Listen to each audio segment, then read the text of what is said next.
హెచ్ఏసీ అధ్యక్షుడు జగన్మోహన్ రావు అవకతవకలపై ఆధారాలను సిఐడికి ఇచ్చామన్నారు రాష్ట్ర cricket association secretary Guruvareddy. KTR, Kavitha, Harish రావులు జగన్మోహన్ రావుకు సహకరించారని ఆరోపించారు. జగన్మోహన్కు సహకరించిన వారి ఆధారాలు అన్నీ పెన్ డ్రైవ్లో సిఐడికి అప్పగించామన్నారు. హెచ్సీఏలో 5 ఏళ్లలో జరిగిన గోల్మాల్స్పై విచారణ జరగాలన్నారు. బాధ్యులు ఎంతటి వారైనా చర్యలు తీసుకోవాలని కోరారు. ఈవెంట్స్ నౌ అనే యాప్తో ఐపీఎల్ టికెట్ల అమ్మకాలు కేటీఆర్ బామ్మర్ది రాజు పాకాల అమ్మినట్లు చెప్పారు గురువారెడ్డి. డీటెయిల్స్ అనిల్ అందిస్తారు. అనిల్, హెచ్సీఏపై గురువారెడ్డి కంప్లైంట్కి సంబంధించి అప్డేట్స్ ఏంటి?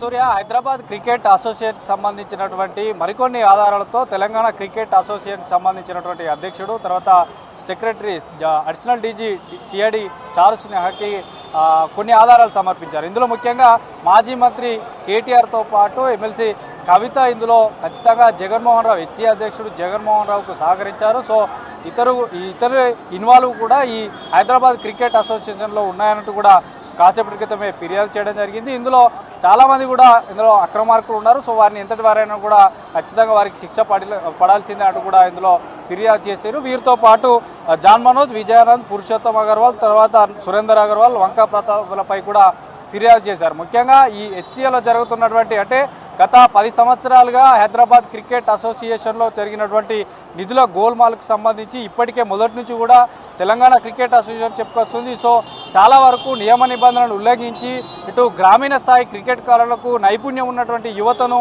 వీరు పెడదారిన పట్టించారు. పూర్తి అక్కడ క్రికెట్ గ్రౌండ్లు కానీ క్రికెట్ని అభివృద్ధి చేయకుండా బీసీసీఐకి సంబంధించినటువంటి గ్రాంట్ను కూడా దారి మళ్లించి ఈ గత బీఆర్ఎస్ ప్రభుత్వాల పెద్దల సహకారంతోనే ఇదంతా జరిగింది. అసలు హెచ్సీఏ అధ్యక్షుడిగా జగన్మోహన్ రావు ఎన్నిక చెల్లదంటూ కూడా మొదటి నుంచి తెలంగాణ క్రికెట్ అసోసియేషన్ చెప్పింది. కాబట్టి సో కాసేపటి క్రితమే మరికొన్ని ఆధారాలు కూడా ఏదైతే జగన్మోహన్ రావు హెచ్సీఏ అధ్యక్షుడిగా గెలిచిన తర్వాత ఈ గెలుపు కూడా అంతా కవితకు, కేటీఆర్, హరీష్ రావుకి అంకితం అన్నట్టుగా మాట్లాడారు. సో అట్లాంటి వీడియోలతో పాటు మరికొన్ని ఆధారాలు పెన్ డ్రైవ్లో వేసి సిఐడికి మళ్ళీ ఫిర్యాదు చేశారు. దీంతో పాటు గత ఎప్పుడైతే ఈ మ్యాచెస్ జరిగాయో జగన్మోహన్ రావు అధ్యక్షుడు అయిన తర్వాత ఇప్పటి వరకు ఈ ఫుడ్కు సంబంధించిన కాంట్రాక్టే కానీ, తర్వాత ఐపీఎల్ టికెట్లకు సంబంధించినటువంటి కాంట్రాక్ట్ల విషయంలో కానీ సో ఇట్లాంటి విషయాలన్నీ కూడా అందులో పొందుపరిచారు. ఇక ముఖ్యంగా కేటీఆర్ బామ్మర్ది అయినటువంటి రాజు పాకాల ఈవెంట్స్ నౌ అనే ఒక యాప్లో కూడా టికెట్స్ సేల్ చేశాడు. సో ఆ కాంట్రాక్టర్గా ఉన్నాడు. సో అందులో ఎన్ని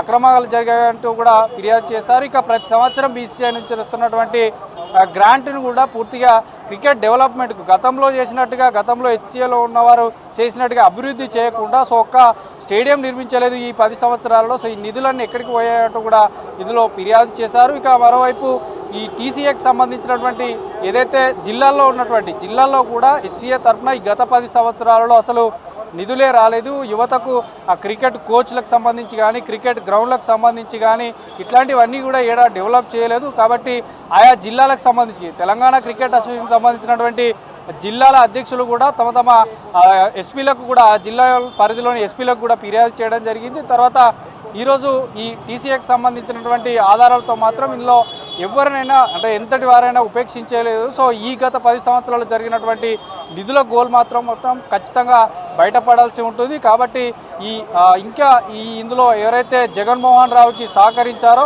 సో వారందరినీ కూడా శిక్షించాలంటూ చెప్పారు. ఇక మరోవైపు కాసేపటి క్రితమే అటు చెర్లపల్లి జైలు నుండి కూడా సిఐడి కస్టడీకి తీసుకుంది. దాదాపు 10 రోజులు సిఐడి కస్టడీ కోరితే 6 రోజుల పాటు మల్కాజిగిరి కోర్టు అనుమతి ఇచ్చింది. సో వారిని కూడా ఈరోజు ఈ సిఐడి కస్టడీలో అడిగేటువంటి ప్రశ్నలకు మరికొంత ఏదైతే విషయాలు బయటపెట్టేటువంటి అవకాశం ఉంటుంది. సో మొత్తానికైతే ఈరోజు మొదట టీసీఏ ఫిర్యాదు మేరకే సిఐడి రంగంలోకి దిగి ఈ ఏదైతే ఫేక్ క్రికెట్ క్లబ్ను ఒకటి ఏర్పాటు చేసి గౌలీపురా క్రికెట్ క్లబ్ని శ్రీచక్ర క్రికెట్ క్లబ్గా పేర్కొంచి ఫేక్ డాక్యుమెంట్లతో ఈరోజు జగన్మోహన్ రావు ఎట్లా ఎన్నికయ్యాడంటూ కూడా వాళ్ళు ప్రశ్నిస్తున్నటువంటి పరిస్థితి. సో ఓవరాల్గా ఈ డాటా అంతా కూడా తెలంగాణ క్రికెట్ అసోసియేషన్కి సంబంధించినటువంటి వారు హెచ్సీఏలో జరిగినటువంటి ఈ గత 10 సంవత్సరాల్లో జరిగినటువంటి ఆ కాంట్రాక్ట్ల విషయంతో పాటు, తర్వాత టికెట్ల విషయంలో పాటు జిల్లాలో ఎంత మేరకు టీసీఏ అంటే క్రికెట్ అభివృద్ధికి, క్రికెట్ గ్రౌండ్ల డెవలప్కి మీరు ఎంత కేటాయించారు, సో ఎంత ఇందులో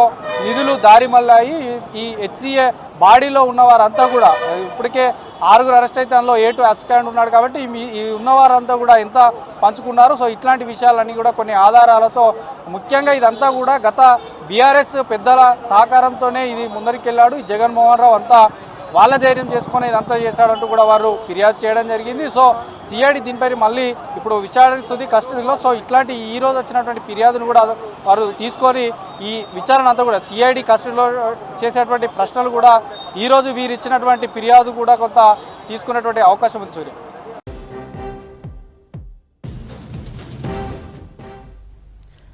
హెచ్సీఏ అధ్యక్షుడు జగన్మోహన్ రావు అవకతవకలపై ఆధారాలను సిఐడికి ఇచ్చామన్నారు రాష్ట్ర cricket association secretary Guruvareddy. KTR, Kavitha, Harish రావులు జగన్మోహన్ రావుకు సహకరించారని ఆరోపించారు. జగన్మోహన్కు సహకరించిన వారి ఆధారాలన్నీ పెన్ డ్రైవ్లో సిఐడికి అప్పగించామన్నారు. హెచ్సీఏలో 5 ఏళ్లలో జరిగిన గోల్మాల్స్పై విచారణ జరగాలన్నారు. బాధ్యులు ఎంతటి వారైనా చర్యలు తీసుకోవాలని కోరారు. కేటీఆర్ బామ్మర్ది రాజు పాకాల ఈవెంట్స్ నవ్ అనే యాప్తో ఐపీఎల్ టికెట్లు అమ్మినట్లు చెప్పారు గురువారెడ్డి. హైదరాబాద్ క్రికెట్ అసోసియేషన్ ఆపరేషన్స్లో జరుగుతున్న ఫైనాన్షియల్ ఇర్రెగ్యులారిటీసు, చీటింగు, డీఫ్రాడింగు ఇటువంటి అయితే అన్నింటి మీద అయితే సిఐడి ఇన్వెస్టిగేషన్ జరుగుతున్నదో ఆల్రెడీ ఇంతవరకు ఉన్న సమాచారం ప్రకారం ఏదైతే డీటెయిల్స్ ఉన్నాయో వాటి ప్రకారం ఇన్వెస్టిగేషన్ జరుగుతుంది. కానీ క్రికెట్కి ఏమాత్రం సంబంధం లేని జగన్మోహన్ రావు ఏ విధంగా క్రికెట్లోకి వచ్చిండు, తెర వెనుకున్న వాళ్ళు ఎవరు, తెర ముందున్న వాళ్ళు ఎవరు, మధ్యలో ఉన్న వాళ్ళు ఎవరు, క్రికెట్ ఆపరేషన్స్, క్రికెట్కు రకరకాల డిపార్ట్మెంట్స్ ఉంటాయి, సెలక్షన్స్ ఉంటాయి, ఇన్ఫ్రాస్ట్రక్చర్ విషయాలు ఉంటాయి, మెటీరియల్ సప్లై ఉంటుంది, ఇంటర్నేషనల్ మ్యాచ్లు కండక్ట్ చేయడం కానీ, ఐపీఎల్ కండక్ట్ చేయడం కానీ, దీంట్లో ఆరితేరి ఉన్న వాళ్ళ అనుభవము, వాళ్ళ అండర్స్టాండింగు వాళ్ళతోటి లేకుండా జగన్మోహన్ రావు ఒక్కడే డైరెక్ట్గా మేనేజ్ చేయడం వీలు కాదు.